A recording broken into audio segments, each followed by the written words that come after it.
আচ্ছা ঠিক আছে, আমরা কি একটু এই বিজনেস ম্যাথমেটিক্স এর এখানে আসছি, এতটুকু দেখতে পাচ্ছি? আচ্ছা আমি একটু পেপারে চলে গেলাম, আমরা একটু দেখি কতজন স্টুডেন্ট আছে। এখন পর্যন্ত 41 স্টুডেন্টস আছে। আমি আবারও বলছি, যারা পরের দিকে এসেছেন কাইন্ডলি জয়েন করবেন, কারণ যদি জয়েন না করেন আনফরচুনেটলি আপনি কিন্তু অ্যাসাইনমেন্টও দিতে পারবেন। আচ্ছা আর একটা কথা বলি, সেটা হচ্ছে গিয়ে যে officially this is our 8th lecture of business mathematics for BBA. Yes, ma'am. আমরা আজকে হচ্ছে এটা আমাদের অ্যাডভান্স ক্লাস, আমরা জাস্ট অ্যাডভান্স এটা আমাদের একটা এক্সট্রা ক্লাস আমাদের নিতে হবে, তাই আমরা মেইন কথা আমাদের এক্সট্রা ক্লাস নিতে হবে, যেন আমরা এক্সট্রা ক্লাসে এসেছি। তো আমরা একটু চলে যাই আমাদের কন্টিনিউয়াস অ্যাসাইনমেন্টের কি অবস্থা। এটা আমার ইন্টারফেস থেকে যেটা দেখা যাচ্ছে আমি সেটাই দেখছি। এখানে টার্ন ইন অলরেডি 23 করে ফেলেছে, মানে 23 জন স্টুডেন্ট কিন্তু অলরেডি আমাকে সাবমিট করেছে। আমি একটু দেখি কে কে সাবমিট করেছে। সো তাদের লিস্টটা কিন্তু আমাকে এখন এখানে এই যে করা শুরু করেছে। যাদের নামের পাশে টার্ন ইন লেখা, that means they already submitted their assignment. যেমন আমি আশিমা শর্মিলি ওনাটা দেখছি, দেন আছেন বিপুল চাকমা, বোরহান আছেন, ফারিয়া আহমেদ সাবমিট করেছেন, ফারজানা ববি উনি সাবমিট করেছেন, Zahid Hossain, Mohammad Rasel Ali, Zubair Hossain Jihad, then Mohammad Shahriar Ahmed Emon, Mohammad Sheikh Sajib, Rakibul Hasan, Riasat Noor Shafin, S A M Mahfuzul Haque, Sadika Haque Suktara, S A J Ritu, then Salman Bhuiyan. S A J Ritu আপনি আপনার ফুল নেমে এখানে একটু নামটা চেঞ্জ করে নিবেন, সালমান ভুইয়া, দেন সাজ্জাদ হোসেন সাকিব, শাহিনুর রহমান, শেখ শাহরিয়ার আলম, তাহমিনা আক্তার পৃথা, এনারা হচ্ছেন সাবমিট করেছেন টার্ন ইন। নিচে আছেন হচ্ছে তাহরিমা ইসলাম, তানিয়া ভুইয়া এন্ড তানজিরুল ইসলাম। সো আমি যাদেরকে কথা বললাম যারা যারা সাবমিট করেছেন এটা। এবার দেখি অ্যাসাইন হয়ে আছেন, সাবমিট করেন না এমন কে কে আছেন। এই যে এখন যাদেরকে আমরা দেখতে পাচ্ছি এরা অ্যাসাইন হয়ে আছে কিন্তু এখনো সাবমিট করে নাই। সো সাইফ হাসান ধ্রুব আপনারটা আনফরচুনেটলি এখনো সাবমিট হয়নি। আচ্ছা আফিয়াতের দুইটা আমি দেখতে পাচ্ছি, আফিয়া ফারজানা, আফিয়াত বলছি কেন সরি, আফিয়া ফারজানা আমি দুটো দেখতে পাচ্ছি। এর মধ্যে যেটা এই আইডি যেটার কাছে আমি এখন মাউস নিয়ে গেলাম, সেই আইডিতে অলরেডি আপনি ক্লিক করেছেন, মানে আপনার জেনারেট হয়ে গেছে বিষয়টা। তো বেটার আপনি এই আইডি দিয়ে ট্রাই করেন আপনার অ্যাসাইনমেন্ট সাবমিট করতে। আচ্ছা মেঘ হাসান এখনো নাই, সায়েম আহমেদ হিমেল নাই, তৌসিফ হোসেন সাবমিট হয়নি এখনো, শরীফ মোহাম্মদ শরীফুল ইসলাম আপনারটাও সাবমিট হয়নি, আবুল হোসেন সাবমিট হয়নি। আমি তো এটা বলতে পারবো না, অনেকের তো সাবমিট হয়ে গেছে। আচ্ছা সাবমিট যাদের হয়নি, যে তাদের ফার্স্ট টাইম ক্লাস, আমি খুব শর্টকাট একটু দেখিয়ে দিচ্ছি যে কিভাবে আসলে সাবমিট করতে হয়। আমি আমার আরেকটা কোর্সে যাচ্ছি, যে কোর্স আমি আমার আরেকটা ক্লাসরুমে যাচ্ছি, আমার পার্সোনাল ক্লাসরুম, যেখানে আমি অ্যাজ এ স্টুডেন্ট আছি একটা কোর্সে, সেখানে আমি একটু জয়েন করি, কারণ আমার সবগুলোতে আমি টিচার, তো আমার স্টুডেন্টের ইন্টারফেস কোথাও ওপেন হয় না। সো এখানে আমি একটা কোর্সের আমি অ্যাসাইনমেন্ট সাবমিট করিনি, সেখানে আমি যাচ্ছিলাম যে আমি সেটা কিভাবে সাবমিট করব। এরকম একটা ইন্টারফেস আসবে। এখন আমি যেভাবে ক্রিয়েট করে দিই না কেন, আপনার জন্য ইন্ডিভিজুয়াল অ্যাসাইনমেন্ট দিই, ইন্ডিভিজুয়াল ক্লাস টেস্ট দিই, আপনার এই ইন্টারফেসটা আসবে, যেখানে আপনি হচ্ছেন কি আপনার ম্যাটেরিয়ালস গুলো লেফট সাইডে শো করবে, রাইট সাইডে হচ্ছে কি আপনার ইওর ওয়ার্ক এরকম একটা অপশন থাকবে, যে আমাকে মিসিং দেখাচ্ছে, হুইচ মিন্স আমি এখন এটা সাবমিট করিনি। সো অ্যাড অর ক্রিয়েটে ক্লিক করবেন। অ্যাড অর ক্রিয়েটে ক্লিক করার পর আপনার যেখানে আছেন, আপনার যদি গুগল ড্রাইভে থেকে ড্রাইভ থেকে নিয়ে আসবেন, লিংক শেয়ার থাকলে লিংক শেয়ার দেবেন, ফাইল থাকলে ফাইল। সাপোজ আমি ফাইলে ক্লিক করলাম জাস্ট একটা দেখানোর জন্য। এখন আমি এটা ড্রাইভ থেকে নিব না, সো আমি কোন অপশনে যাব, আমি আপলোড অপশনে যাব। সো আমি ব্রাউজ করলাম, ব্রাউজারে আমার লাস্ট কি আছে, ধরেন আমার একটা স্ক্রিনশট দেখা যাচ্ছে আপনাদের ডিফারেন্সিয়াল ক্যালকুলাসের, যে আমি ইয়াটা বানিয়েছি, থাম্বনেইলটা যেটা বানিয়েছি, সো সেটা আমাকে দেখা যাচ্ছে। এই যে দেখেন স্ক্রিনশট, সেটা কিন্তু আপলোড হয়ে গেল। এখন আমি যদি আরো অ্যাড এন্ড ক্রিয়েট দিই, তাহলে আরো একটা ছবি আমি কিন্তু অ্যাড করতে পারবো। আর যদি টার্ন ইন দিয়ে দিই, তাহলে কিন্তু এই ক্লাসে সাবমিট হয়ে যাবে। এইভাবে সাবমিট করতে হবে, টার্ন ইন দিলে সাবমিট হয়ে যাবে। তো আমি এখন এটা দিব না, এজন্য আমি কি করলাম, এটা ক্লোজ করে দিলাম। এটা হচ্ছে ক্লোজ করে দিলাম। এইভাবে হচ্ছে কি নরমালি অ্যাজ এ স্টুডেন্ট আপনি চাইলে অ্যাসাইনমেন্ট সাবমিট করতে পারবেন। সো আজকে আমরা আমাদের ক্লাসে চলে যাই। আমরা যেটাতে ছিলাম সেটা হচ্ছে কি আমরা সকালে ক্লাসে অলরেডি ডিফারেনশিয়াল ক্যালকুলাস নিয়ে স্টাডি করেছি। আমরা ডিফারেনশিয়াল ক্যালকুলাসে বেসিক আইডিয়া গুলো ক্লিয়ার করেছি। আমরা ওখানে দেখেছিলাম যে differential calculus basically calculate the rate of change of any kind of object. Maybe it's the it's the height length or wide or mass or time, যেটাই হোক না কেন, প্রোডাকশনও হতে পারে। সেখানেও কিন্তু আমরা যখন হচ্ছে গিয়ে ক্যালকুলেশন করতে যাব, সেক্ষেত্রে আমরা যখন রেট অফ চেঞ্জটা ক্যালকুলেশন করতে চাই, আমাদেরকে হেল্প একজন করেন, উনি হচ্ছেন গিয়ে ডিফারেনশিয়াল ক্যালকুলাস।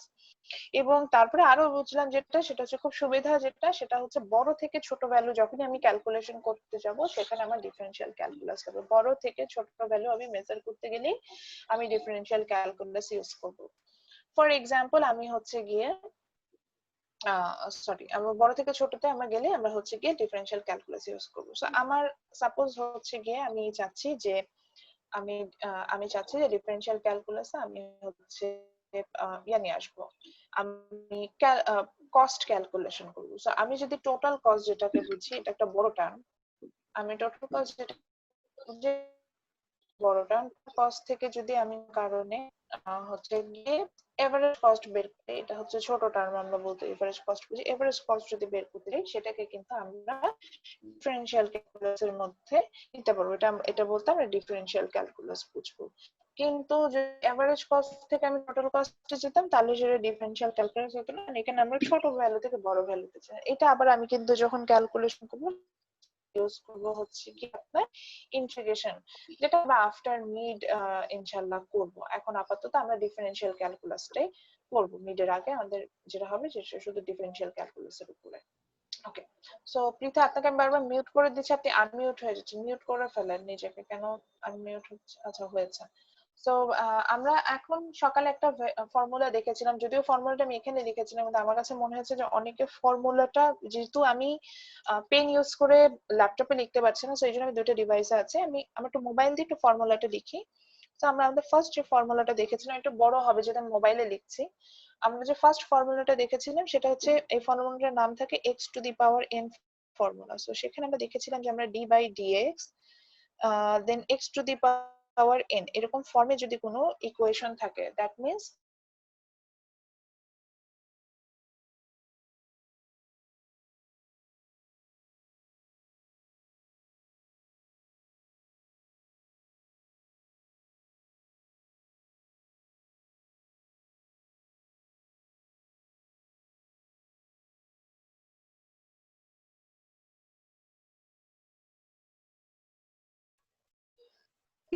শোনা যাচ্ছে ম্যাম? আলহামদুলিল্লাহ। আর কারেন্ট চলে গেছে, আমি সাথে সাথে মোবাইলে হটস্পট অন করেছি যাতে ল্যাপটপ ডিসকানেক্টেড না হয়। আচ্ছা, তো যেখানে ছিলাম সেটা হচ্ছে কি, আমরা সকালে যে ইকুয়েশন, আমরা যে ফর্মুলাটা দেখেছি, এটাকে আমরা বলতাম হচ্ছে গিয়ে ফার্স্ট ফর্মুলা, যেখানে আমরা এরকম দেখি যে d by dx x to the power n একটা ইকুয়েশন, আমার হচ্ছে কি একটা থাকে, সেটা হচ্ছে x to the power n, এই ফর্মুলা মানে x to the power n এভাবে হচ্ছে গিয়ে লেখা থাকবে। তো সেখানে যদি হয়, সেক্ষেত্রে আমি যখন সলভ করব ইন্টিগ্রাল ক্যালকুলাসে, আমার সলিউশনটা হবে অনেকটা এরকম যে পাওয়ার যেটা থাকবে এখানে, যেমন আমার পাওয়ার আমি দেখতে পাচ্ছিলাম হচ্ছে এন, এই পাওয়ারটা সামনে চলে আসবে, দেন আমি হচ্ছে কি বেস বসাবো, দেন পাওয়ার মাইনাস 1। আমি চেষ্টা করছি লিখতে। সো এখানে যদি আমি আরো ভালো করে দেখাতে চাই, তাহলে বিষয়টা যেটা হচ্ছে, এখানে আমার সরি, কি হয়েছে? এটা তো আমাদের মনেই আছে, একটু আগেই তো করলাম। হ্যাঁ, তারপরে জাস্ট একটু রিপিট করছি। সো এখানে হচ্ছে যেটা ছিল যে আমার ফার্স্ট বেস, যে আমার এখানে এরকম একটা ইকুয়েশন ছিল x to the power N, এটার উপরে পাওয়ার ছিল হচ্ছে কি এন। সো আমি ফর্মুলাটা সলভ করার জন্য এরকম নিব যে পাওয়ার বেসটা বসাবো, বেস ফার্স্টে পাওয়ারটা বসাবো, দেন আমার বেসটা আসবে, দেন পাওয়ার মাইনাস 1, এভাবে হচ্ছে কি আমাকে ম্যাথসটা করতে হবে। সো এবার আমরা চলে যাই হচ্ছে গিয়ে যে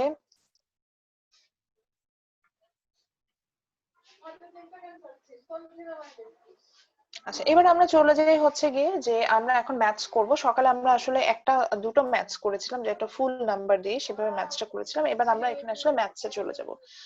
সো সকালে আমি যে ম্যাথসটা করেছিলাম সেখানে শুধু আমি একটা পজিটিভ নাম্বার ইউজ করেছি। এখন যে ম্যাথস গুলো করবো, এখানে আমরা নেগেটিভ নাম্বার ইউজ করে ম্যাথসটা করব।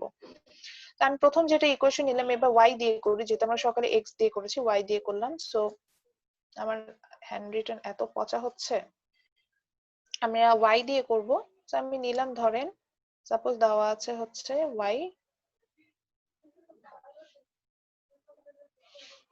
y to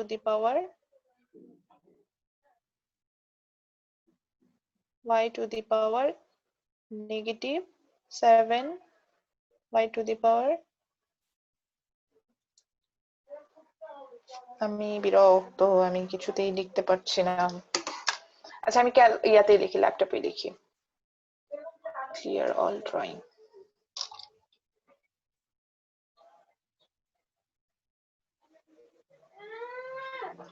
সো আমি ধরেন এটাতে লিখলাম হচ্ছে y to the power negative 7 by 8 এরকম একটা লিখেছি, এবং সেখান থেকে হচ্ছে কি আমি এটাকে আমি ডিফারেন্সিয়েট করতে হবে, আমি আপনাকে বললাম। তো যেহেতু আমি দেখলাম এটা আমার যখনই ইকুয়েশন দেওয়া থাকবে আগে আমাকে বুঝতে হবে যে ইকুয়েশনটা বেসটা কিসে। তো আমি দেখতে পাচ্ছি ইকুয়েশনের বেসটা হচ্ছে কি y বেসে। তাহলে আমরা এখন এখানে কি লিখবো, সলিউশনে যখন যাব তখন আমরা ওই কথাটা লিখবো যে ডিফারেন্সিয়েট, দেন ডট ডট আমি এটা রাখলাম, ওই যে কথাটা লিখবো যে differentiate with respect two y, এই কথাটা লিখে নিতে হবে যেহেতু আমাদের ফর্মুলাটা হচ্ছে y বেসে। সো আমরা এটা লিখবো যে differentiate with respect two y। দেন যেটা হবে যে আমাকে সাজিয়ে লিখতে হবে। সাজিয়ে লেখার জন্য এখন ডি বাই কি ডিএক্স লিখতে পারবো না? অবশ্যই না, যেহেতু আমি y কে ডিফারেন্সিয়েট করছি। সো আমি ডি বাই ডিওয়াই নিব। আমি যদি এখানে যদি আমি ক্যাপিটাল y নিয়েছি তাহলে আমি ক্যাপিটাল y লিখলাম, যদি আমি স্মল y নিতাম তাহলে হচ্ছে আমি ডি বাই স্মল y লিখে নিতাম। দেন y যেটা ছিল সেটা লিখলাম নেগেটিভ 7 বাই 8। ওকে, দেন হচ্ছে কি আমরা জানি যে এই ক্ষেত্রে যেটা হয় যে আমার যিনি আমরা অলরেডি আমাদের একটা বেস আছে তাকে দেখতে পাচ্ছি, দ্যাট ইজ y, পাওয়ার দেখতে পাচ্ছি নেগেটিভ 7/8। তো আমার কি হবে, পাওয়ারটা সামনে আসবে, দেন ফার্স্ট ফর্মুলা ওয়াইজ দেন বেসটা বসবে, দেন পাওয়ার মাইনাস 1। তো সেই অনুযায়ী আমি এখন কি করব, আমি সলভে যাব। তো আমি প্রথমে আমার বেসটা বসালাম, বেস পাওয়ারটা বসালাম, পাওয়ারটা ছিল হচ্ছে 7/8, সেটুকুকে বসালাম। দেন আমার হচ্ছে গিয়ে বেসটা বসবে, বেস হচ্ছে এখানে আমার ক্যাপিটাল Y নিয়ে বসলো। তারপর আমাকে যেটা করতে হবে যে দেন পাওয়ার মাইনাস 1। সো এখানে আমার পাওয়ার হচ্ছে নেগেটিভ 7/8, এই নেগেটিভ 7/8 মাইনাস 1 এটুকুকে আমি বসিয়ে দিলাম। আচ্ছা আমার দুইবার মাইনাস পড়ে গেছে।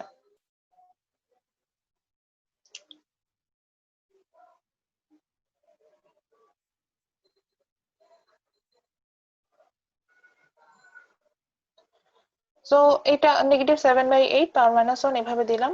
তারপরে এটাকে হচ্ছে কি আমরা এই টার্মটাকে লসাগু করে নিব, আলাদা করে আমরা লসাগু করে দেন ফাইনালি আমরা দেখলাম যে আমার অ্যান্সার আসছে হচ্ছে নেগেটিভ 7/8। ওটা তো থাকলোই, y টু দি পাওয়ার কত আসে, নেগেটিভ 15/8। সো এটাই হচ্ছে কি অ্যান্সার। তো আমার অ্যান্সারটা চলে আসলো যে negative 7/8 into y two the power negative 15/8। So মানে মেইন কথা হচ্ছে y এর পাওয়ার যদি মানে আমার যে বেস থাকবে, বেসের পাওয়ার যদি আমার একটা ফ্র্যাকশনও হয়, সেই ফ্র্যাকশন থেকেও কিন্তু আমরা ম্যাথসে যেতে পারবো, অ্যান্সার করতে পারবো। সো এটা সবাই তুলে ফেলেন। ম্যাম এটাই কি অ্যান্সার? এটাই অ্যান্সার। এখন বলতে আমার মানে এক লাইনে ম্যাথ হয়ে গেল, হবে? হ্যাঁ, এক লাইনে ম্যাথস হলে আমি এক লাইনে অ্যান্সার করবো। কিন্তু এই যে লসাগুটা এটা আমি রাফ করে নিয়েছি, আপনার এরকম মানে পাওয়ারের যে মাইনাসটা করে আপনার এরকম রাফ করে নেবেন। Okay ma'am. আচ্ছা, সো এরপরে হচ্ছে গিয়ে আরো একটা ম্যাথস করব, যেখানে হচ্ছে গিয়ে আমরা আবার এক্স এ ব্যাক করি। সো এখানে আমরা দেখব হচ্ছে গিয়ে আপনার এক্স এর পাওয়ার হচ্ছে একটা নেগেটিভ নাম্বার থাকবে। যদি আমরা নেগেটিভ নাম্বার দিয়ে করেছি, এক্স এর পাওয়ার একটা নেগেটিভ নাম্বার থাকবে, তাহলে আমরা কিভাবে করবো? সো আমার যদি এরকম হয় যে এক্স এর পাওয়ার নেগেটিভ 10 দেওয়া আছে, এটাকে আমার হচ্ছে গিয়ে ডিফারেন্সিয়েট করতে হবে। সো সেই ক্ষেত্রে আমরা কিভাবে করবো? তাহলে একই রকম আমার বেস আমি যেহেতু দেখছি এক্স, আমি একই কথা লিখবো, সলিউশনে যাই, সবাই করে ফেলেন ওই স্টেপটা। তো আমরা এবং এই স্টেপটা সবসময় লিখতে হবে যে differentiate with respect two x, কথাটা আমাদের সবসময় লিখতে হবে। সো আমরা যেহেতু দেখলাম যে x এর ভেরিয়েবল মানে x বেসে যেহেতু ইকুয়েশনটা আমরা লিখলাম প্রথমে যে differentiate with respect two x, differentiate with respect two x লেখার পরে হচ্ছে গিয়ে আমরা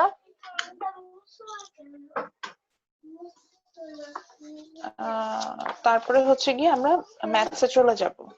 সো আমরা এখানে দেখতে পাচ্ছি যে আমার বেস হচ্ছে x, তাহলে আমাকে এখন প্রথমে যেটা করতে হবে যে এটা হচ্ছে গিয়ে সাজিয়ে লিখতে হবে। সো সাজিয়ে লেখার জন্য আমরা কি করব, আমরা লিখবো যে d by dx into x to the power negative 10 ভাবে আমরা এটা লিখে ফেললাম। সো এটা লেখার পরে আমরা অ্যাজ ইউজুয়াল জানি যে আমার যে বেসটা থাকে সেটাই মানে যে পাওয়ারটা থাকে সে পাওয়ারটা সবার সামনে আসে। তো এখানে আমার পাওয়ার হচ্ছে এই যে আমি স্পটলাইট নিয়ে গেছি এই জন্য এটার উপরে, এখানে আমার পাওয়ার হচ্ছে গিয়ে নেগেটিভ 10। সো আমি প্রথমে হচ্ছে গিয়ে আমার পাওয়ারটাকে সামনে বসাবো। সো নেগেটিভ 10টাকে সামনে বসালাম। দেন যেটা হবে যে আমার বেসটাকে বসাতে হবে। আমার বেস হচ্ছে x ছিল শুধু, এটা ধরেন আমি স্মল x এ লিখেছিলাম, স্মল x ছিল, সো স্মল x টা দেন যেটা হবে যে পাওয়ার -1। সো এখানে আমার পাওয়ার ছিল negative 10, so negative 10 minus negative 1। So negative 10 থেকে নেগেটিভ জাস্ট এইভাবে লিখছি, এটা অসুবিধা তো কম্পিউটারে লেখা যায় না এজন্য হাতে লিখছি। সো এখান থেকে যেটা হলো যে এক লাইনেই অ্যান্সার চলে আসবে একটা লাইন সাজিয়ে লেখার পরে, তাহলে আমার অ্যান্সারটা এরকম হবে যে নেগেটিভ 10x নেগেটিভ 11। নেগেটিভ 10 এর সাথে নেগেটিভ 1 যদি আমি অ্যাডজাস্ট করে অ্যান্সার হয় negative 11। So this is the answer.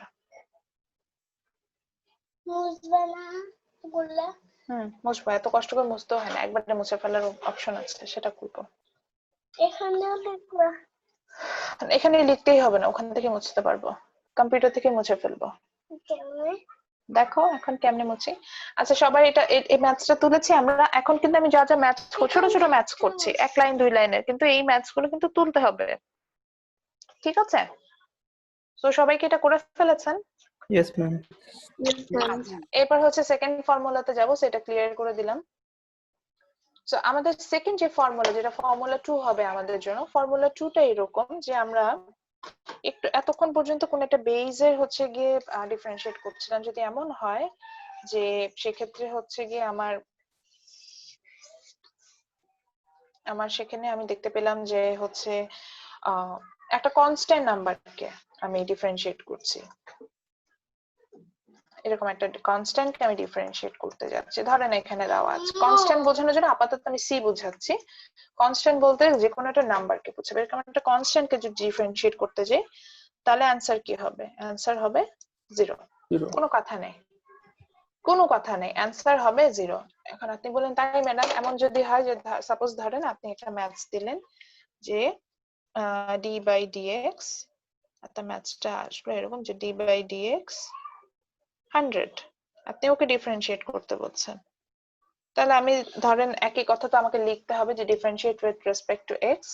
সেটা লেখার জন্য আমি লিখলাম, লেখার পরে কি অ্যান্সার এরকম দিয়ে একদম ডিরেক্টলি 0 বসিয়ে দেব? হ্যাঁ, অ্যান্সার ডিরেক্টলি 0 দিয়ে দিতে পারবেন। যে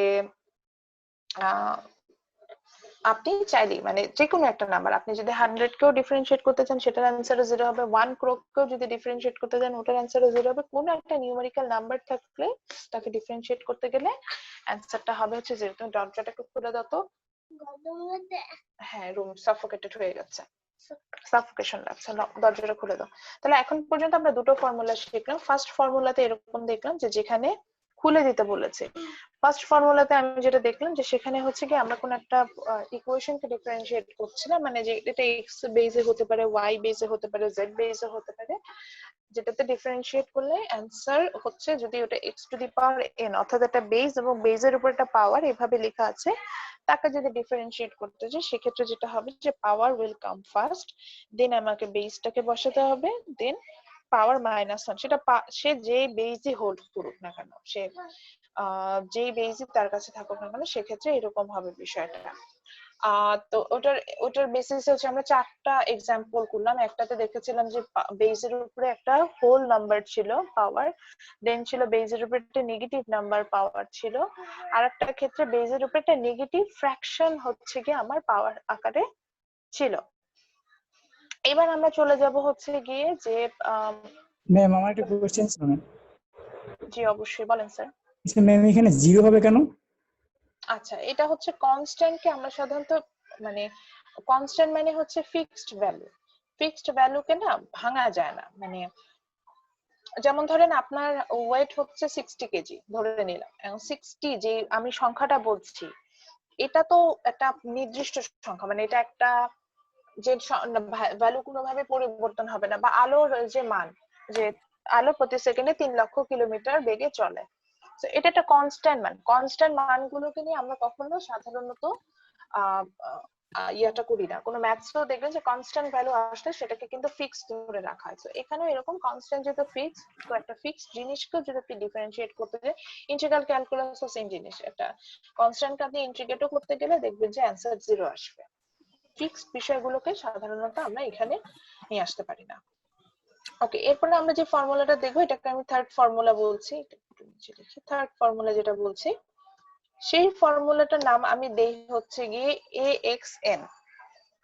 আচ্ছা, আগে একটু ফর্মুলাটা লিখে নিই। ধরেন যদি এমন হয় যে একটা ইকুয়েশন d বাই dx এমন ভাবে আছে যে a মানে আমার যে বেস ছিল x, তার সামনে একটা কোএফিসিয়েন্ট আছে which is a, এটা হচ্ছে ইঙ্ক পট।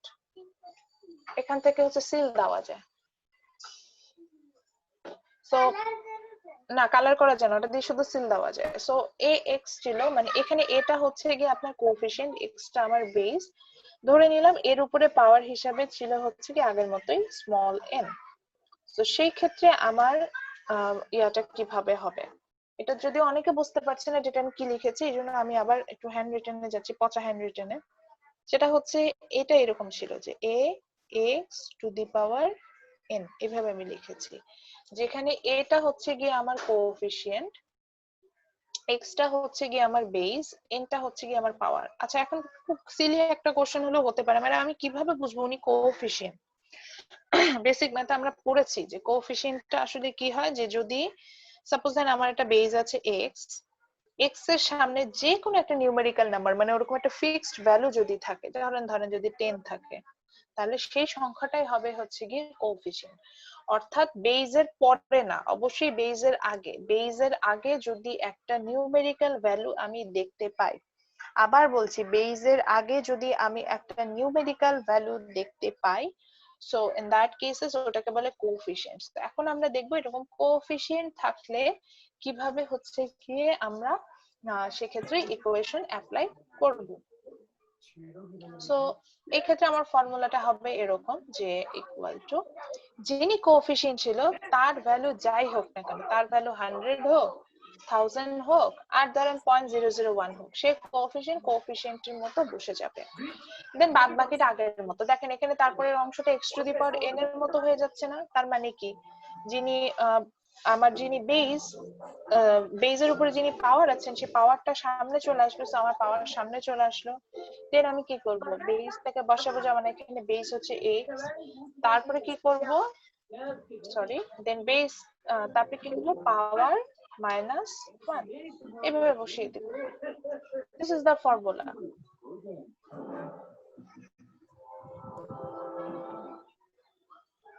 সো আবারও বলছি যে এক্ষেত্রে যেটা হবে যে আমার হচ্ছে কি প্রথমে বেসটা মানে কোএফিসিয়েন্ট যিনি ছিলেন তিনি বসবেন, তারপরে আমার আগের বাদবাকিটা আগের মতো, অর্থাৎ এরপরে যে টু দি পাওয়ার n ছিল, যেহেতু পাওয়ার যে n ছিল, nটার সামনে আসলো, দেন আমার বেস যে x সে বসলো, দেন পাওয়ার -1, এভাবে চলে গেল। সো আমি একটা এক্সাম্পল দিয়ে একটু বুঝিয়ে দিই, তাহলেই বুঝবেন। যে ধরেন 10x যদি আমি লিখতাম, 10x স্কয়ার এরকম লিখেছি, এটাকে আমি বলেছি ডিফারেন্সিয়েট করতে।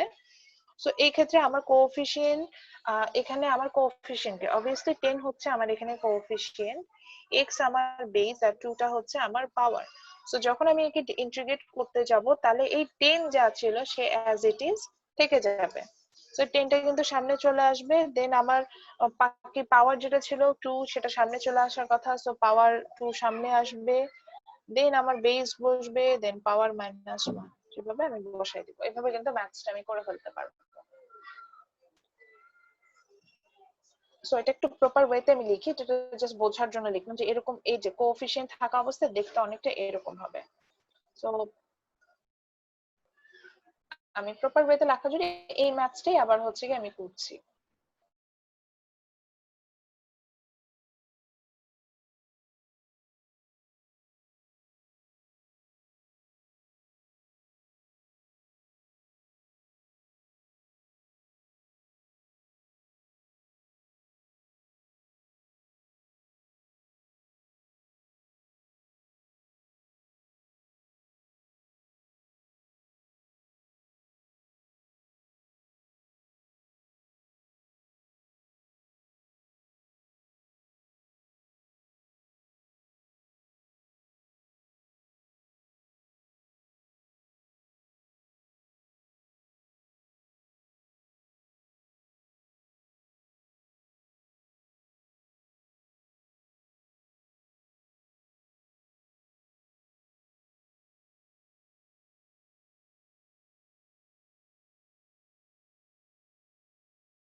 আমরা হচ্ছে সেখানে যাব।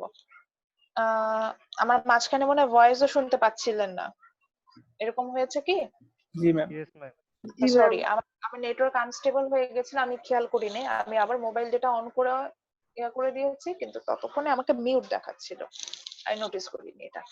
আচ্ছা, সো আমরা ম্যাথসটা আবার চলে যাচ্ছি, যেটা আমাদের হোয়াইট বোর্ডটা চলে গিয়েছিল। তো এখানে আমরা যখন এটাকে লিখবো, এটাকে আমার এই কথাটা সবসময় লিখতে হয়, এটা মুখস্থ বিদ্যা, এবং বলেছে এটা না লিখলে মার্কস পাবেন না।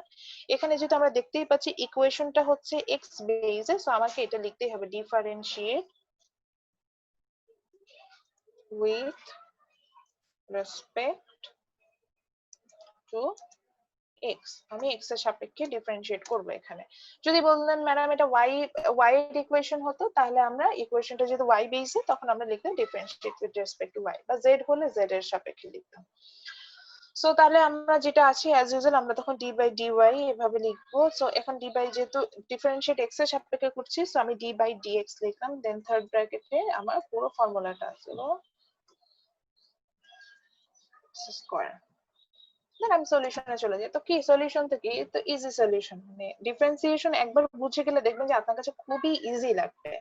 সো এখানে আমার কোএফিসিয়েন্ট কে 10, পাওয়ার কে 2, আর হচ্ছে গিয়ে বেস হচ্ছে x, সো আমি চলে যাই, অ্যানসারটা কি হবে? সো আমার প্রথমে কি কোএফিসিয়েন্ট, বাবা যিনি আছেন তিনি সামনে আসবেন, কোএফিসিয়েন্ট অ্যাজ ইট ইজ আমার ফর্মুলা ওয়াইজ, তো কোএফিসিয়েন্ট 10 ছিল, উনি ওনার মতো চলে আসলো। তারপরে কি আমার বেস, তারপরে হচ্ছে আমার বাকিটা x to the power n ফর্মুলার মতো। সো আমার এখানে পাওয়ার কে 2, তাহলে 2টা সামনে চলে আসবে, তো 2টা তো মাল্টিপ্লিকেশন আকারে থাকবে, 10 এর সাথে 2টা সামনে চলে আসলো, দেন আমার বেস বসবে, দেন বেসের উপরে যে পাওয়ার ছিল পাওয়ার -1। সো যদি কেউ কোনো নোট মানে সিম্বল দেখে না বুঝেন, যেমন আমি যে এক্স এর উপর 3 কোণা সিম্বল, যেটা বুঝালেন ওটা বুঝি নাই। হ্যাঁ বলেন। মাত্র যেটা বুঝালেন ওটা বুঝি নাই। আচ্ছা ঠিক আছে।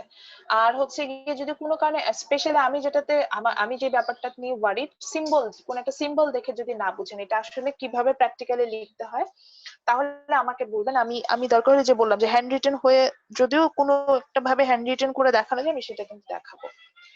ওকে, সো এখানে হচ্ছে গিয়ে আমার ফর্মুলাটা কি ছিল, 10x to the x square, এটাকে আমি ডিফারেন্সিয়েট করতে বলেছি। যদি শুধু এক্স স্কয়ার হতো তাহলে আমি ফার্স্ট ফর্মুলা দিয়ে যেতে পারতাম, কিন্তু এখানে শুধু এক্স স্কয়ারের কথা বলে নাই, এখানে এর সাথে একটা সামনে নিউমেরিক্যাল ভ্যালু নিয়ে আসছে, যে নিউমেরিক্যাল ভ্যালুটাকে আমি বলতে পারবো যে this is our coefficient.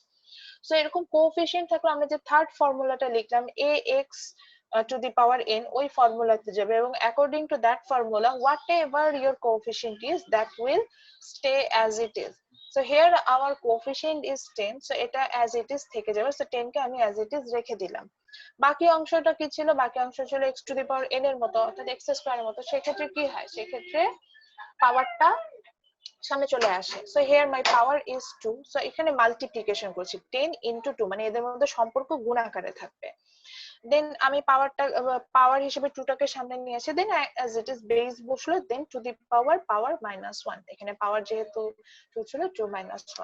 So আমি তাহলে মাল্টিপ্লিকেশন করে ফেলে, মাল্টিপ্লিকেশন করে দেখলাম 20x টু দি পাওয়ার 2 - 1। এখানে একটু বলি, আমি টু দি পাওয়ার 1 লিখতে পারবো না, কারণ আমি জানি কোনো বেজের ভ্যালু যদি 1 হয়, বেজের পাওয়ার যদি 1 হয়, সেক্ষেত্রে আমরা কিন্তু সেটা লিখতে পারি না। So this is the answer. আমরা যেটা পেলাম এটাই হচ্ছে আমাদের অ্যান্সার। মজা না ম্যাথস গুলো? বলেন, ম্যাথস গুলো কি আসলে কঠিন? ফর্মুলা যদি বুঝতে পারেন তাহলে কিন্তু ইজি, কিন্তু এই যে যারা এই যে মাত্র 22 জন বসে আছেন, 22 জনের পরে যারা আরো তো অনেকে আছেন, তারা যে মিস করে যাচ্ছেন, তাদের জন্য একটু বোঝাটা ডিফিকাল্ট হবে। আচ্ছা, এবার আপনাদের আমি একটা করতে দিই। জানেন মানে ডিফারেন্সিয়াল ক্যালকুলাস এত ইজি ম্যাথস, করতে করতে একটা সময় আপনার এমন হবে আপনাকে না ম্যাথস করতে হবে না, আপনি এমনি অ্যান্সার বের করতে পারবেন। এটা যেমন আমার ক্ষেত্রে এখন এটা হয় যে আমি দেখলেই বলে দিতে পারি, যেটা 3-4টা 5টা স্টেপও আগে অ্যাডভান্স ক্যালকুলেশন করতে হবে, সেটা আপনারাও পারবেন। তা আপনাদের একটা করতে দিই, এটা এখন আপনারা করেন। -11z টু দি পাওয়ার -3, এটাকে আপনারা ডিফারেন্সিয়েট করেন। সবাই 2 মিনিটস টাইম পাবেন, সবাই সবার মতো করে ডিফারেন্সিয়েট করতে থাকেন। 2 মিনিটস পরে আমি এটাকে সলভ করব। তবে চেষ্টা করেন প্লিজ, মানে আমি সলভ করতে বলেছি বলে আপনারা একদম চেষ্টা করবেন সেটা করেন না। ম্যাম হয়ে গেছে। আচ্ছা আচ্ছা, তারপর 2 মিনিটস যেহেতু বলেছে, অনেকের সময় লাগতে পারে, আমরা একটু ওয়েট করি।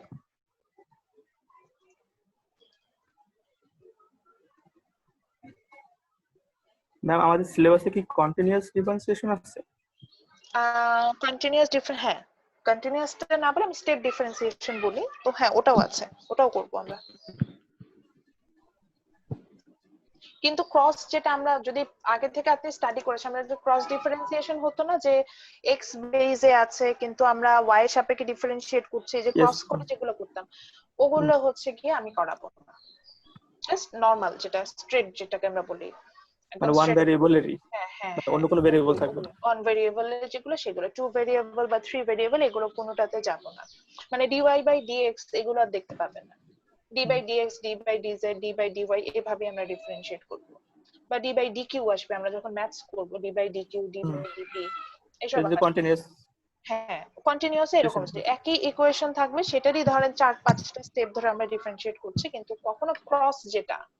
আচ্ছা, বাকি যারা বুঝতে পারছেন না, মেইন কথা হচ্ছে আমরা সবচেয়ে সিম্পলেস্ট যে ডিফারেন্সিয়েশন আছে ওগুলো করব। এর বাইরে কোনো প্যাচ গোজের অনেক ডিফারেন্সিয়েশন আছে, ত্রিকোণমিতির ডিফারেন্সিয়েশন, সাইন কস ট্যান, এই ধরনের হচ্ছে গিয়ে কোণের অনুপাত থেকে ডিফারেন্সিয়েশন আছে, ওগুলোতে যাব না। আচ্ছা, ম্যাথসটা সলভে চলে যায়। আমার মনে হয় যে যারা চেষ্টা করছিলেন এতক্ষণে হয়ে যাওয়ার কথা। তাহলে এখানে আমি দেখতে পাচ্ছি কি আমার বেসটা কিসের সাপেক্ষে আছে? জেড। ঠিক কি না স্যার ম্যাডাম যারা জয়েন করেছেন, বেসটা কি জেড এর সাপেক্ষে না আমাদের? Yes, ma'am. আচ্ছা, সো জেড এর সাপেক্ষে যেহেতু আছে, তাহলে আমি কি লিখবো? Differentiate with respect to Z, ঠিক কি না কথাটা? Differentiate with respect to Z লিখবো। আচ্ছা, আমি জেড এর সাপেক্ষে আমি এটাকে ডিফারেন্সিয়েট করছি। তারপর আমি কি করব? তারপরে হচ্ছে গিয়ে আমার তাহলে ডি বাই, এখন ওই যে কিছু ডিফারেন্সিয়েশন সিম্বল টানতে হবে। তো ডিফারেন্সিয়েশন সিম্বল আনার জন্য আমি কি লিখবো? ডি বাই ডিএক্স কি লিখতে পারবো? না ম্যাম, এখানে ডি বাই ডিএক্স কিন্তু আমি লিখতে পারবো না, এখানে আমার লিখতে হবে যে ডি বাই ডিজেড, যেহেতু আমার এখানে ইকুয়েশনটা জেড বেস। আচ্ছা, শাহরিয়ার আপনি হ্যান্ড রেজ করেছেন, স্যার বলেন, কিছু বুঝতে পারেন নাই? না ম্যাম, ম্যাথ হয়ে গেছিল তো এটাই। আচ্ছা ঠিক আছে, এখন আপনি তাহলে মিলিয়ে দেখেন আমার সাথে যে হয়েছে কিনা।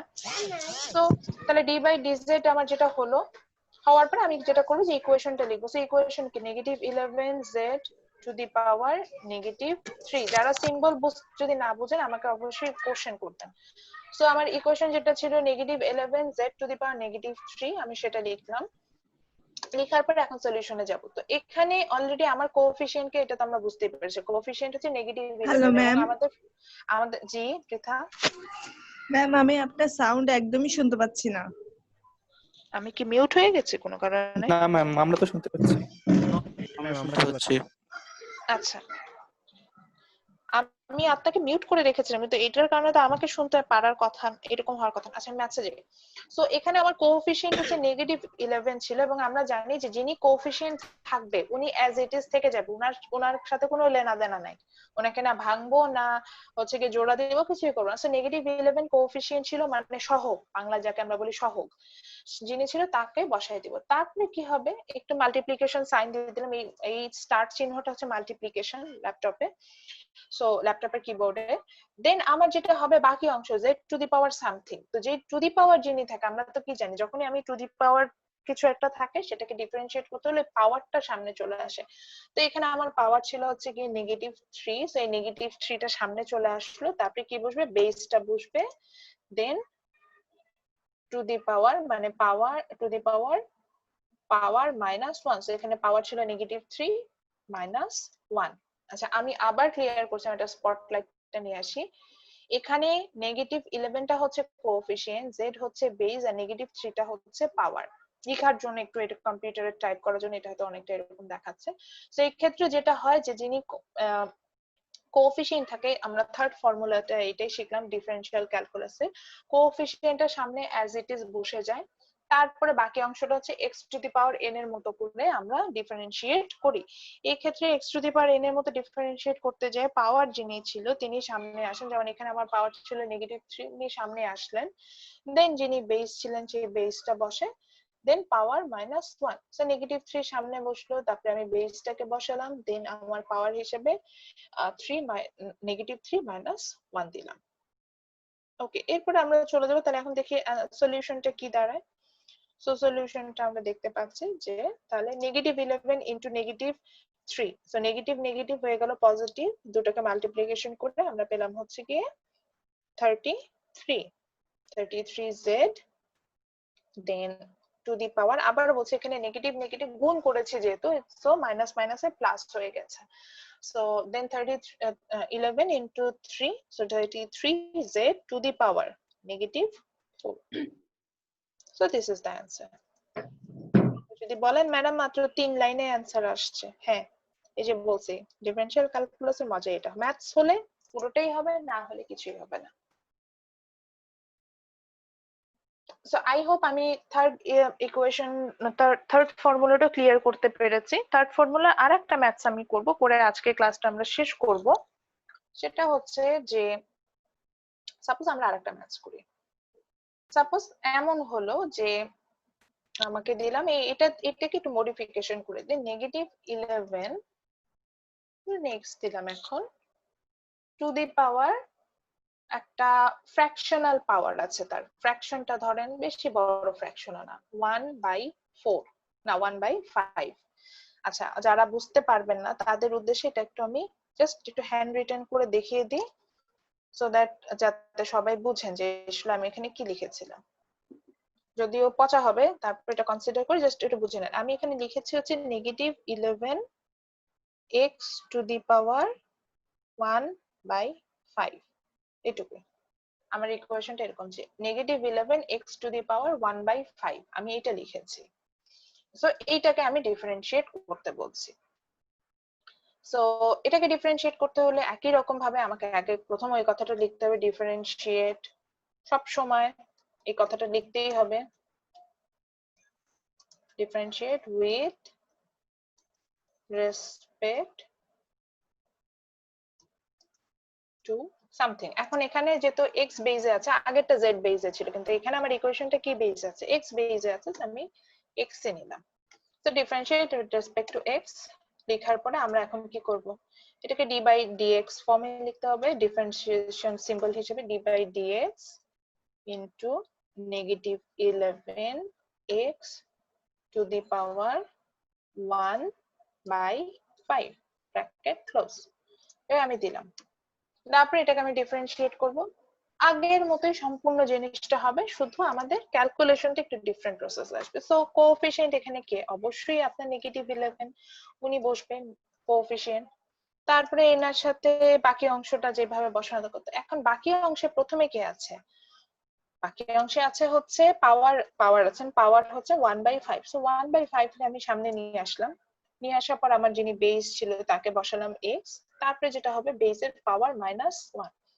আচ্ছা এক লাইনে হচ্ছে না, আমি এটাকে একটু সাইজটা একটু বড় করে নিই।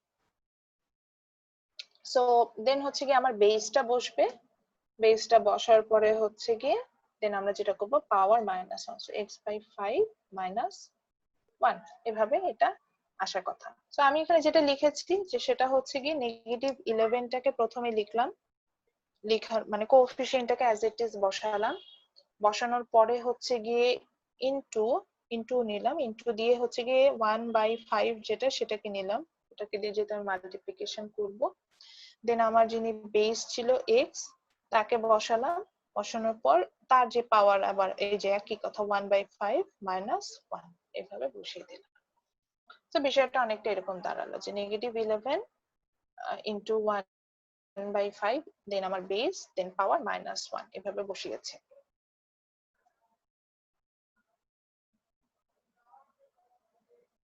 আচ্ছা তাহলে পরের লাইনে চলে যাই যে রেজাল্টটা তাহলে কিভাবে আসবে। তো -11 এর সাথে যখন 1/5 আমি মাল্টিপ্লিকেশন করব, এখানে কি কোনো কাটাকাটি যায়? দেখেন -11 এর সাথে 1/5 এর মাল্টিপ্লিকেশন হবে। আমরা জানি যে মাল্টিপ্লিকেশনে যদি কাটাকাটি যায় তাহলে আমরা কাটাকাটি করতে পারি, কাটাকাটি না গেলে আমরা পাশাপাশি গুণ করি, মানে ডিনোমিনেটর গুলো পাশাপাশি গুণ হয়, নিউমেরেটর গুলো পাশাপাশি গুণ হয়। সো এখানে যেহেতু আমার 11 এর সাথে 5 কোনোভাবে কাটাকাটি যাচ্ছে না, তাহলে আমরা পাশাপাশি গুণ করে ফেলবো। -2.2 আসে। হ্যাঁ আচ্ছা একটু বলে নিই, এখানে আপনি চাইলে কাটাকাটি করতে পারেন, মানে ফ্র্যাকশনাল ফর্মে ধরে আপনি অ্যান্সার বসাতে পারেন, অথবা যদি ভেঙে অর্থাৎ ক্যালকুলেটর ডিরেক্টলি প্রেস করেও অ্যান্সার বসান, যে 1/5 এর ভ্যালু কত ক্যালকুলেটরে বের করলেন, সেভাবে বসিয়ে যদি -11 দিয়ে গুণ করেন সেভাবে বসবে। তা আমি ওটাতে যাব না, আমি ম্যানুয়াল স্টেপে যাই যেটা সবসময় বইয়ে থাকে। সো ওইটাতে, তবে এটাও বললাম যে ফ্র্যাকশনটাকে যদি ভেঙেও ফেলেন কোনো সমস্যা নেই। তো এখানে অ্যান্সারটা আসবে এরকম -11/5। সো অ্যান্সার এরকমই আসবে -1 point something, sorry 2 point something, -2 point something একটা অ্যান্সার আসবে। দেন আমার বেস যেটা সেটা বসলো,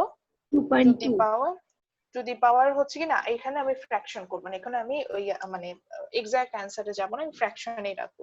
সো 1/5 থেকে যদি 1টাকে আমি লসাগু করে বের করে নিই, মানে 1/5 থেকে যদি 1 কে মাইনাস করি, লসাগু যদি করি, লসাগু করলে যেটা হয় যে -4/5। হ্যাঁ হ্যাঁ লসাগু যেভাবে করতে হয় যে এখানে তখন লসাগু হিসেবে 5 আসবে, 5 থেকে যে 5 -1 এভাবে করে যেভাবে আমরা লসাগুটা করি ওইভাবে লসাগু করব। তো লসাগু করলে এখানে অ্যান্সারটা আসলে আসে হচ্ছে গিয়ে নেগেটিভ নেগেটিভ আসে কি না, জাস্ট হচ্ছে গিয়ে নেগেটিভ আসবে ম্যাম, অ্যান্সারটা কি আসে বলেন তো, আমি নেগেটিভ ক্যালকুলেট, 4/5। ইয়েস -4/5 এটা হচ্ছে গিয়ে অ্যান্সার আসে। তো দিস ইজ দ্য অ্যান্সার। এখন আপনার যদি মনে হয় যে এই অ্যান্সারে আপনি খুশি, আপনি এইভাবেও থাকতে পারেন। এখন যদি আপনার মনে হয় যে না ম্যাডাম আমি হচ্ছে গিয়ে ওই যে ওটাকে বলছিলাম যে এই ফ্র্যাকশনটাকে ভেঙে ফেলবো, এটাই অ্যান্সার আমাদের কিন্তু ম্যাথ শেষ। আপনার যদি মনে হয় যে আমি ফ্র্যাকশনটাকে ভেঙে ফেলবো, ফ্র্যাকশনটাকে ভেঙে 1.2 তে 2.1 এ গেলাম, এখানেও ভেঙে ফ্র্যাকশনটাকে ভেঙে একটা এক্সাক্ট নিউমেরিক্যাল ভ্যালুতে আসবো, পুরোটাই আপনি যেতে পারেন, কোনো সমস্যা নেই। সো আজকে আর আগাবো না, আমি যেটা বলেছিলাম যে খুবই অল্প 40 মিনিটের ক্লাস নেবো, তার থেকেও বেশ বেশ ভালোই ক্লাস হয়ে গেল, 1 ঘন্টার একটা ক্লাস হয়ে গেল আমাদের। সো আজকের ক্লাসে অলরেডি কিন্তু আমি হ্যাপি, বিকজ আমি 3টা ফর্মুলা খুব ভালো মতো মনে হচ্ছে যে এক্সপ্লেন করতে পেরেছি। নেক্সট ক্লাসে আমরা যেটা হবে যে 3টা ফর্মুলা দিয়ে আমরা যোগ বিয়োগ করবো, দেখবো যে ডিফারেন্সিয়াল ক্যালকুলাসে কিভাবে যোগ বিয়োগ করা যায়, এবং কিছু e to the power x, a to the power x টাইপের কিছু ফর্মুলা আছে, e to the power a to the power এভাবে একটা টু দি পাওয়ারের কিছু ফর্মুলা আছে। তো সেটা আমরা একটু যাব, ওখান থেকে হচ্ছে গিয়ে আমরা মানে ক্যালকুলাসে যোগ বিয়োগ করা শিখবো, গুণ করাও শিখবো, ইভেন ডিফারেন্সিয়াল ক্যালকুলাসে। ইয়েস শাহরিয়ার বলেন স্যার। ম্যাম আমি বারবার ডিসকানেক্ট হয়ে যাচ্ছিলাম, আমাকে নেম আর আইডি আবার দিতে হবে? না দিতে হবে না, একবার দিয়েছে না ওইটাই তো আমার কাছে আসবে, জি জি ওই ইনফরমেশনটা আমার কাছে আসবে। আচ্ছা, আজকের ক্লাস যারা মিস করলেন, স্পেশালি এখন এই যে সেকেন্ড স্লটের ক্লাসটা যারা মিস করলেন, যেহেতু এই যে বললাম এখনকার অ্যাটেন্ডেন্স কম, তো বাকিদের একটু কাইন্ডলি বলে দিবেন যে এই ক্লাসে আমি রেকর্ডেড ভার্সন দেওয়ার পরে সাথে সাথে আমি এখন এটা প্রসেস করবো যাতে একটু ফাস্ট এটা আমি আপনাদের সাথে শেয়ার করতে পারি, রেকর্ডেড ভার্সনটা একটু দেখে নেবেন। কারণ ক্যালকুলাসের অঙ্কন আছেন ওনাকে জিজ্ঞাসা করতে পারেন। ক্যালকুলাসের বিষয়টা হচ্ছে অনেকটা এরকম যে একটা স্টেপ না বুঝে যদি পরের স্টেপের ক্লাস দেখা শুরু করেন আপনার না বুঝতে কষ্ট হবে, পারবেন না। সো নেক্সট ক্লাসে যখন যোগ বিয়োগ করো তখন তার এই যে কোএফিসিয়েন্ট থাকলে কিভাবে কি কি করতে হয় এইসব নিয়ে তারা ধরেন আলোচনা করতে যাও না, তখন কিন্তু ওনারা একটু সমস্যায় পড়ে যাবে। তো যারা মিস করেছেন অবভিয়াসলি জেনুইন রিজনে মিস করেছেন, বা আমরা সিম্পলি বলতে পারি তাদের অপরচুনিটি কস্ট হচ্ছে ওইটার জন্য হাই ছিল, সেই কারণে তারা মিস করেছে, এটা কোনো সমস্যা না। কিন্তু কাইন্ডলি তারা যাতে হচ্ছে রেকর্ডেড ভার্সনটা দেখে নেয় এটা একটু বলবেন, যাতে পরবর্তী ক্লাসগুলোতে প্রবলেম না হয়। সো ঠিক আছে, best of luck for your first class test. Chapter 20টা প্রপারলি করবেন, স্পেশালি হচ্ছে কি ম্যাথস গুলো মেমোরাইজেশন, এই যে একই কথা আমি বলবো বলি, এখানে তো মেমোরাইজেশনের বিষয় আসে না, মেমোরাইজেশন করবেন না, ম্যাথ গুলো প্র্যাকটিস করবেন। আমি কিছু এক্সট্রা ম্যাথসও দিয়েছি সেগুলো নিজেরা প্র্যাকটিস করবেন। আর হচ্ছে কি ছোট ছোট ডেফিনেশন পড়বো, ডেফিনেশন কোনগুলো পড়বো, যেমন ইন্টারেস্ট রেট ডেফিনেশন পড়তে পারি, সিম্পল ইন্টারেস্ট কি, কম্পাউন্ড ইন্টারেস্ট, যেগুলো ডেফিনেশন আমি দেখবেন যে টাইপ করেছি বা আপনাদেরকে দিয়েছি, প্রিন্সিপাল অ্যামাউন্ট, ডেপ্রিসিয়েশন, তারপরে সিঙ্কিং ফান্ড বলেই দিয়েছে, সিঙ্কিং ফান্ড থেকে কোনো ম্যাথস না, সিঙ্কিং ফান্ড থেকে একটা এলাবোরেট কোশ্চেন আসে যে হোয়াট ইজ সিঙ্কিং ফান্ড বা এক্সপ্লেন সিঙ্কিং ফান্ড, তো সেটা সিঙ্কিং ফান্ডটা পড়বেন। লাস্টে হচ্ছে বিইপি, বিইপি থেকে শুধু বিইপি ডেফিনেশনটা দিয়েছেন, কিন্তু বাকি ক্লাসিফিকেশন গুলোর কিন্তু ডেফিনেশন দেইনি, তো শুধু বিইপি ডেফিনেশনটা পড়লেও হবে। এবং বিইপিটা যখন পড়িয়েছি তখন এটাও বলেছি যে সাথে একটা ছবি এঁকেছিলাম আমি, টোটাল রেভিনিউ টোটাল কস্ট, এই ছবিটা দিতে হবে যদি বিইপি থেকে ম্যাথ কোশ্চেন আসে। তো ওভাবে হচ্ছে রিটেন পার্ট হিসেবে ওই ডেফিনেশন গুলো ওগুলো মেমোরাইজেশনের ব্যাপার, এটা ঠিক, ওখানে মেমোরাইজ করতে হয়, ডেফিনেশন গুলো দিতে হয়, বাদ বাকি হচ্ছে পুরোটাই ম্যাথ। সো ম্যাথসে আমরা যেটা করবো যে ম্যাথসটা প্র্যাকটিসের কোনো বিকল্প নেই, বিজনেস ম্যাথে আমাদের যেটা যে ম্যাথ গুলো দেখে ইজি মনে হয়, করতে পারলেই হয়। এবং আপনারা অনেক সময় অবাক হবে যে মাত্র একটা চ্যাপ্টার থেকে এত কিছু বলার আছে। ইয়েস, এই যে ক্যালকুলাসের আপনাদের যে চ্যাপ্টারটা, এটা আমরা যারা ম্যাথ সেকেন্ড পেপার করে আসি এইচএসসি লেভেল, এটা হচ্ছে গিয়ে আমাদের শুধু 6 মান্থ। হুম হুম ম্যাম ডিফারেনশিয়াল ক্যালকুলাসে লেস দ্যান 5% হচ্ছে যেটা করেছি আমরা এটা। হ্যাঁ হ্যাঁ হ্যাঁ সেটাই। এবং যদি আরো কম্পাইল করতে চান আপনি দেখবেন যে শুধু এই যে আমি যেটা প্রথম করালাম না x to the power N, এটার উপরে একটা চ্যাপ্টার থাকতো, আমি ওনার আসগড়ের বই নিবি, আমি নাম ভুলে গেছি, আমার এটা মনে আছে যে একটা ফর্মুলা দিয়ে একটা চ্যাপ্টার হতো, x to the power N দিয়ে একটা চ্যাপ্টার, এক্স টু দি পাওয়ার ধরেন ফ্র্যাকশন আছে এটা দিয়ে একটা চ্যাপ্টার, গুণ করছি ক্যালকুলাসে শিখছি সেটা দিয়ে একটা চ্যাপ্টার, যোগ করছি এটা দিয়ে চ্যাপ্টার, সেখানে এই সব জিনিসগুলো আপনাকে একত্রে করে একটা চ্যাপ্টার এনে দিয়েছে।